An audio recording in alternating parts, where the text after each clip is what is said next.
Hello everyone, welcome to the PinkUn Facebook page, live. I'm Michael Bailey, Paddy Davitt's with me to talk all things Norwich City following our press conference at Colney just this lunchtime, which of course was reflecting on the win over Birmingham on midweek on Saturday, and the midweek visit from Burton Albion coming up tomorrow night. Pad, so we got to speak to Daniel Farke, and we also got to speak to Tom Trybull, which was very interesting too. Should we start off with that point? Because Tom seemed to catch a lot of attention following on from what he did on Saturday on his first championship appearance, and really interesting to talk to him today given the career he's had up to this point, really. Yeah, no, he's quite an impressive individual, yeah. First time in front of the cameras, and he's got a story to tell, yeah. I haven't actually checked, I meant to since we got back, how old he actually is, but I think he's still only early 20s. Yeah, I'd said, yeah. Spoke like a man who'd been around the block a bit longer than that, and probably emphasises kind of gone up a few blind alleys with his career. We know the backstory by now, where Werder Bremen came through there, blaze of glory, teenager, next big thing in Germany, playing Champions League level football, and then since then it's been, you know, a bit of a nomadic existence really, and now he's pitched up at Norwich, only signed a 1-year contract, and there's a sense, I think, that's as much him looking at Norwich as Norwich looking at him. So, but he was really good. You know, he explained it's not always down to the player in them situations. He's took some bad decisions. He's been badly advised, but there was a maturity to the guy, and you know, he was asked about, you know, he's made a good impression. I don't think he's buying into that yet. He thinks it's a bit too soon, but I thought he looked decent Saturday. But you know, we'll have to reserve judgment whether he's going to kick on from that point. But yeah, very impressive individual, and another one who clearly is going to come in and make it quite, you know, grounded dressing room, shall we say. I don't think he's another character who's made of the right stuff, clearly, and I think that's been the theme constantly through all the recruitment they've done this summer, is that they want lads who are going to buy into what they're trying to do and are good characters. And to broaden the point out, Farke said that the 10 lads who weren't involved last Saturday, they trained Sunday, and said the level of intensity and training was something else. He could quite conceivably put all 10 out on the pitch tomorrow night against Burton. So, again, attitude. It's all about attitude. We keep hearing that word a lot. Attitude in terms of defending, and attitude in terms of if you're left out. And he certainly fits the model, yeah. So, long may that continue. Yeah, indeed. It's still very early days, of course, and we're all forming our opinions on him, but it'll be interesting to see how he gets on if he continues to play. And I guess that's one of the big decisions, isn't it? It was interesting to listen to Daniel talking about his selection ideas going into tomorrow's game, because he acknowledged it himself, really, didn't he? He doesn't want to make a lot of changes because he wants some rhythm, but at the same time, there will be players who maybe can't manage another game so quickly, and I guess we're all thinking of Alex Tettey at that point. Well, I put that to him. He's the obvious one. I know he's not got his international commitments now, but clearly the type of game that he plays as well, it's very physical, high energy, high tempo, and I think it would be an ask for him to play again tomorrow. Not having a lot of football as well, that's a factor. So yeah, I could see him coming out, Harrison Reed coming in. Other than that, though, I don't get a sense there's going to be too many other changes, because for reasons stated, it's now about, you've got that momentum from Saturday, kick on again, another 3 points, and then rolls on again into Sheffield United, which will be, without being disrespectful to Burton, a considerably tougher test, I think, looking at the way they've started this season and the fact it's away from home, and Norwich have less questions to answer at Carrow Road, but they've certainly got plenty to answer on the road. So if you're looking at these next two as a block of games, then I think you would probably feel there's one or two lads you could dip out. I think Wes will come back in tomorrow night. I think it's made for him tomorrow night, whereas away at Sheffield United, I'm not sure. So yeah, maybe 2 or 3. I think. I don't think it's going to be, 5 from Millwall to Birmingham. I don't think we're in that territory tomorrow night. And it's interesting how he now finds the balance between getting them to do a few things better that they didn't quite manage against Birmingham, to not forgetting the defensive work that they need to put in, because what we saw without the ball was probably as good as we've seen all season, really, even against QPR. What they managed against Birmingham in terms of the work rate and how solid they looked, was probably as good as we've seen. Oh, definitely, yeah, definitely. and that for me was because of the change of system as well. As much as it's about you need to show an attitude in terms of you want to keep the ball out of the back of your net. Makes things an awful lot easier when you've got two screening midfielders in front of a back four and there's not the spaces and the wide open tracts of land at Villa Park in the new den, which were capitalised on so ruthlessly. But yeah, you're right.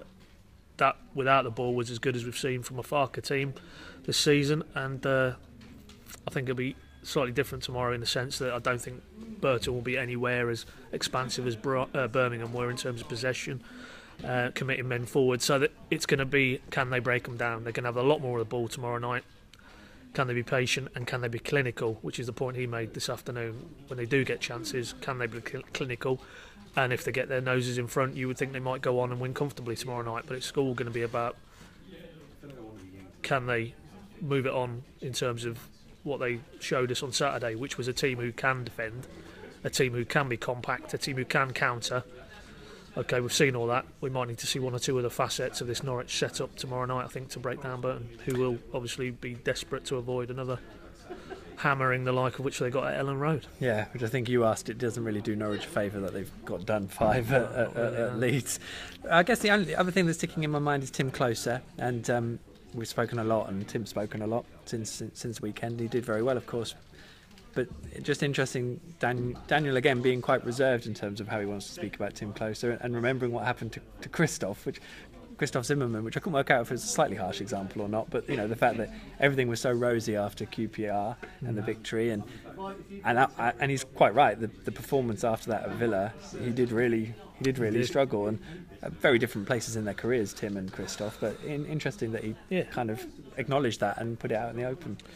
Well, I think that follows on from Tim Closer's comments, where he was very honest and said he was nowhere near good enough last season. He was way below the standards he needed to be at and that he feels he's capable at. So effectively what he's talking to us about there is inconsistency, and that I think is what Farke was alluding to when he drew the parallel with Zimmerman, that you can't have this lurching in performance level from a QPR to an Aston Villa if you're Christoph Zimmerman, or from it's pertinent because they're playing Burton tomorrow night. We all remember Tim Closer away at Burton last season, trying to shepherd the ball over his goal line, gets robbed. First goal, poor, and he would know that, and effectively that's what he's alluded to with his post-match comments on Saturday. If they're going to do anything this season, then it's not about Closer or Zimmerman per se, it's about that squad of players. The levels of consistency need to be far better than what we've seen so far, and of course we've got to cut them some slack because it's new, fresh, work in progress, all the buzzwords we've heard. But they do need to now not lurch from a Villa and a Millwall to a Birmingham to a whatever Burton brings tomorrow, and that'll probably come now with a bit more familiarity and having all those players fit and available as well, and a consistency in selection as well. But ultimately that's down to the players.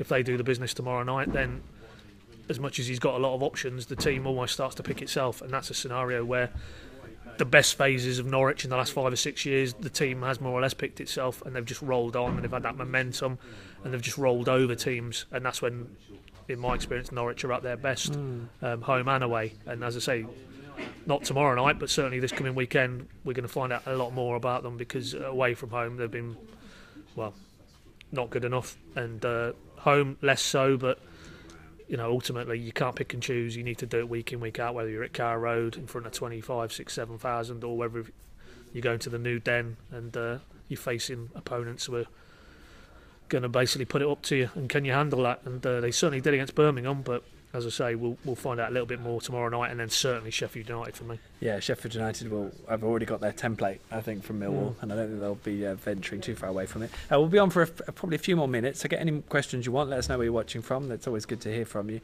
Just on that point, Ollie Baines asks if the centre mid position is a rotating system, or will Trybull and Tetty be the two boys from here on in, which, as we sort of discussed, we think Tetty will probably get a break. But Daniel Farke did mention about how that experience, I think it was Tom Trybull actually said that experience of playing alongside Alex Tetty was really useful.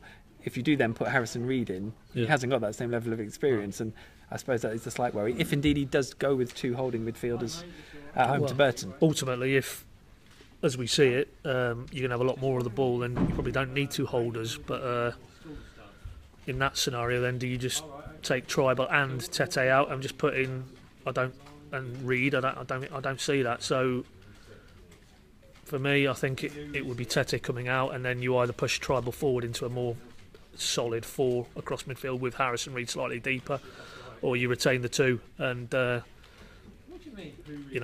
for the head coach to come up with the right scenario. He got it right against Birmingham, but as I say, I don't expect a game that we had against Birmingham. It's not going to be that type of game. Burton, even more so after getting whacked 5 at Leeds, are going to come here and going to be trying to be solid. 2 banks of 4 and say to Norwich, can you break us down? So in that scenario, you probably could play a Reed and a Trybull, but to take your point, I think maybe not in a 2-3-1. I think it might be a 4-1-4-1 tomorrow night, and I see Wes coming back in. I can see that all day long. So yeah, because that's what they're going to need. They're going to need the clever players, the technical players. Maybe Wiltshire maybe gives you a bit more of something a bit different if they're not moving the ball well enough and they're not able to break them down through intricate passing. Maybe you throw Wiltshire in there on the right hand side instead of Rancic, and then you've got a bit more of a plan B, as it were. But it's good to be talking about these different options, because we certainly haven't really felt they've been in a position to do that. So moving forward, I think it'd be nice to see a bit more progression in terms of the style of play tomorrow night. Absolutely. Paul Auber, good to speak to you the other night, Paul. He mentions whether there's a danger of underestimating Burton, whether Saturday's change of tactics was a sign of the manager being flexible, or that Norwich aren't good enough to play his possession-based football. I mean, it's interesting the 2 games they've won have been the 2 games where they haven't really seen as much of the ball as all the other ones, but I don't know if that's... Yeah. I wouldn't say that's necessarily by design, no. More just a consequence, I guess. But it will be interesting whether they... I mean, I guess they are going to naturally have a lot of the ball on Tuesday night anyway, aren't they? It's just going to be how the game shapes up. Yeah. I didn't get any sense at all, to take up the point about underestimating, not from Farke, what he was saying today. He would know swiftly that this division... you can't underestimate any team, really, as much as and if anything, as you said, the fact that they've gone to Leeds and been hammered, that doesn't make things any easier, does it? Whereas, they get a positive result there, then they bounce into Norwich and they might be a bit more expansive, and that allows Norwich to profit, as they did so well on Saturday, on the counter. No, I think they're going to see plenty of. I'm trying to think what colour shirt they'll wear tomorrow night. It won't be yellow, will it? No. Well, blue. They were in a weird light blue colour last year. There'll be plenty of whatever colour shirt for them to have to try and find their way around. Top, that's absolutely spot on. Simon Turner says Saturday will be a really hard game, away game. If we got a win on Saturday, it would make a lot of fans very happy. I think that test on Saturday at Sheffield United is going to be very interesting. Tom Hill joined late. Any injury news? Effectively, everyone's fit in terms of, or they were at this point, in terms of playing at the weekend. So it should be the same set of options at least. And Jonathan Parker asks, we probably better wrap this up actually, so thanks all for your questions. Jonathan Palmer asks, can you see Hanley coming in tomorrow? Grant Hanley obviously got a late cameo. I just wonder if the back 4-5 is one area where he isn't really going to want to touch that. Yeah, you could see that, but then there's a reason they went and got Grant Hanley, and he's had a few more days to acclimatise. That would be tough for me on Zimmerman. Obviously, we're assuming that would be, Hanley and Zimmerman out.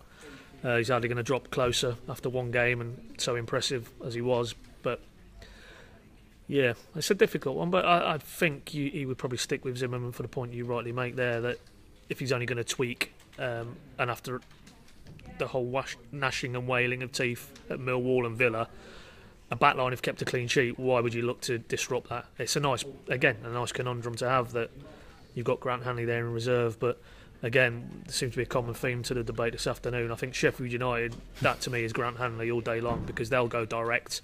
They'll throw a lot of fight balls into Norwich's box. To me, that's Grant Hanley all day. Yeah, great shout.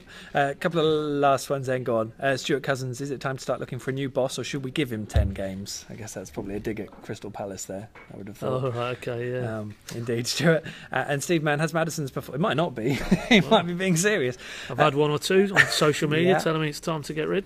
Yeah, indeed. Steve Mann, has James Maddison's performances impressed enough to be picked ahead of Houlihan in the short stroke long term? I mean, I've been quite impressed. I know he's had peaks and troughs a little bit, but James Maddison's really impressed me so far, and he seems so much more than number 10. And you'd make sure he was in the side if you could help it. Now, I would say. What do you reckon?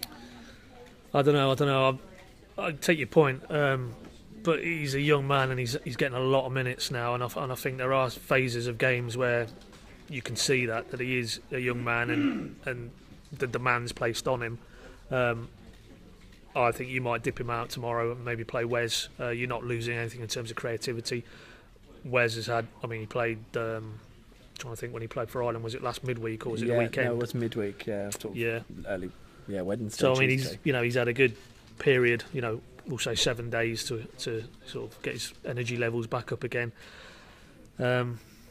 It's an interesting debate, but I would think there's going to be plenty of opportunity for James Maddison over the course of this season. Why burn him out at this stage when you've got a player like Houlihan, who we know at Carrow Road, against the team who are going to sit back, and there might be pockets of space for him to exploit. I think it could be Wes's opportunity tomorrow. Yeah. Brilliant stuff. Thanks for your questions, Steve. Right, we're all done on Facebook Live. Thanks for watching. Thanks for those listening on the PinkUn podcast as well.